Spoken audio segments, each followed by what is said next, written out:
हर हर महादेव साथियों, आप सभी का मेरे चैनल लव यू जिंदगी में तहे दिल से स्वागत है। आप सुन रहे हैं अर्चना वर्मा की लिखी हुई कहानी तेरे संग 11 का 46वां भाग।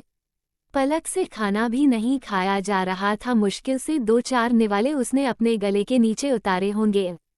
सुनो साहिबा, दिल के बुरे नहीं हैं हम, बस कुछ लोगों को शक्ल से अच्छे नहीं लगते।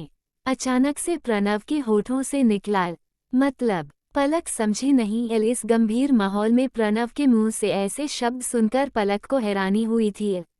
मतलब ये कि मुझे ऐसा लग रहा है कि मेरे यहाँ होने के कारण तुमसे खाना नहीं खाया जा रहा है, लेकिन मेरी बात को समझो। मेरी मौजूदगी चाहे अच्छी लगे या फिर बुरी, तुम्हें झेलने ही पड़ेगी, क्योंकि मैं तुम्हें तुम्हारे हाल पर छोड़कर जाने वाला नहीं हूँ।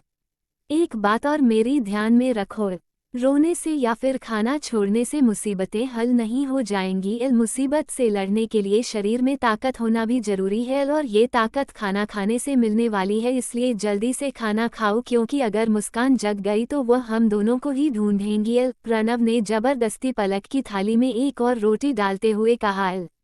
पलक कुछ नहीं बोली, लेकिन उसके आंखों के आंसू में तेजी आ गई थी। काफी दिनों के बाद किसी ने उसे इस तरह से जबरदस्ती करते हुए अपना प्यार दिखाया था। वह बहती हुई आंखों के साथ प्रणव की तरफ देख रही थी।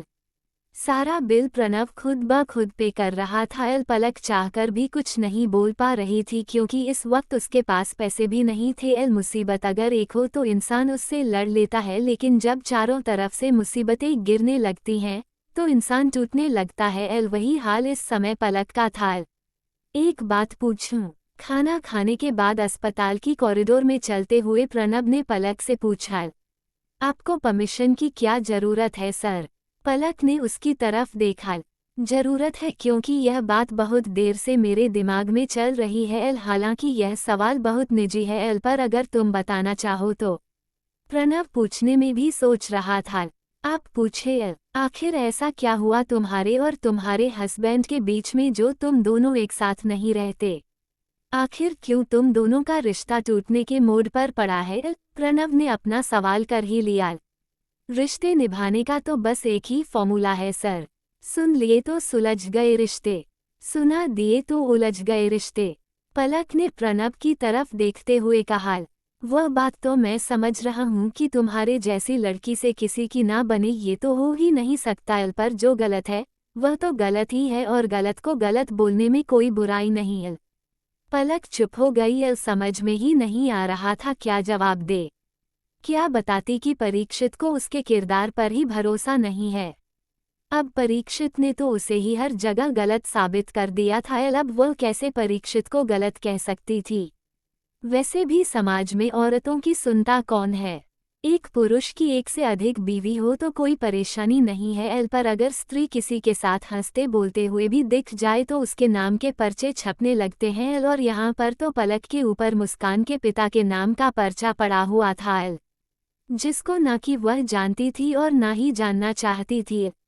पर एक मर्द के सामने दूसरे मर्द की बुराई कर भी तो नहीं सकती थी। एक पुरुष ने उसके विश्वास को इस तरह से तोड़ा था कि पुरुष समाज पर ही भरोसा उठ रहा था, और आज वही चीज़ तो मुस्कान के साथ भी उसे देखने को मिली थी, जिसके कारण प्रणव की लाख अच्छाइयों के बावजूद भी दिल उस पर भरोसा नहीं कर पा रहा था।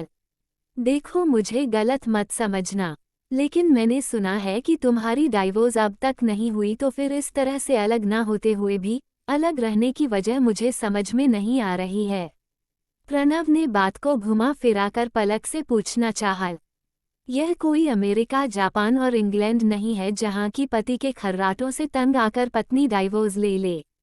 हम भारत देश में रहते हैं सर, और हमारी संस्कृति में शादी जन्म जन्म का बंधन है। यह इतनी आसानी से नहीं टूटती। यहाँ रिश्तों का बोझ उठाते उठाते कंधे टूट जाते हैं, पर उन्हें कंधों पर उठाकर उसे शमशान पहुंचा दिया जाता है। यहाँ पत्नी टूट जाती है, उस टूटे वजूद को लेकर वह शमशान तक पहुंच जाती है, पर फिर भी रिश्ता नहीं टूटता। पर ये तो गलत है ना? जो रिश्ता तुम पर बोझ बन जाए उसे तो तोड़ देना चाहिए।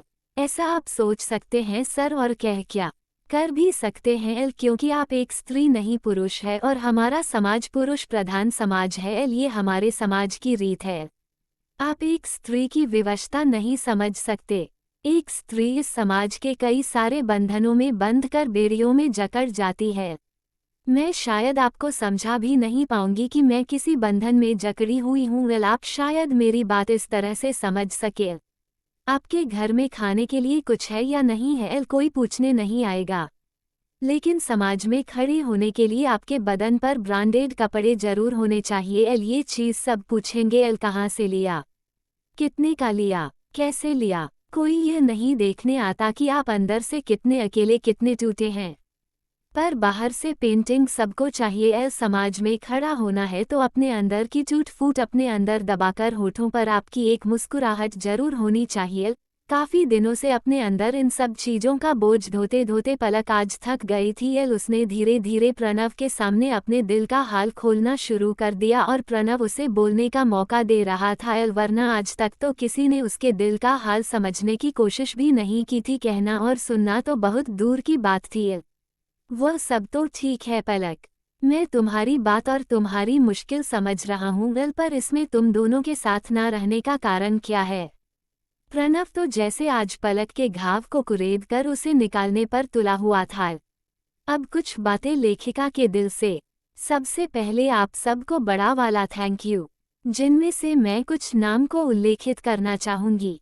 सुश्री संगीता जेना, अंजलि कुमारी, खानों के खान, डोली राय जी, उत्कर्षणी श्रीवास्तव, डिजिटल क्रिएटर और भूपेंद्र गोआ, आप सभी को ढेर सारे धन्यवाद। आपकी समीक्षाएं दिल छूने वाली होती है।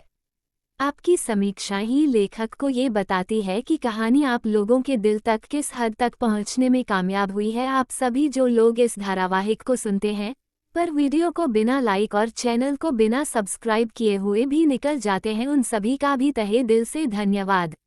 कहानी के व्यू बता देते हैं कि कितने लोगों के द्वारा इसको लगातार सुना जा रहा है। आप सभी से एक रिक्वेस्ट है कि कम से कम वीडियो को लाइक और चैनल को सब्सक्राइब कर लीजिए। इससे लेखक को भी संतुष्टि होती है और ये तो बिल्कुल फ्री है। हो सकता है अगले एपिसोड में आपका भी नाम हो।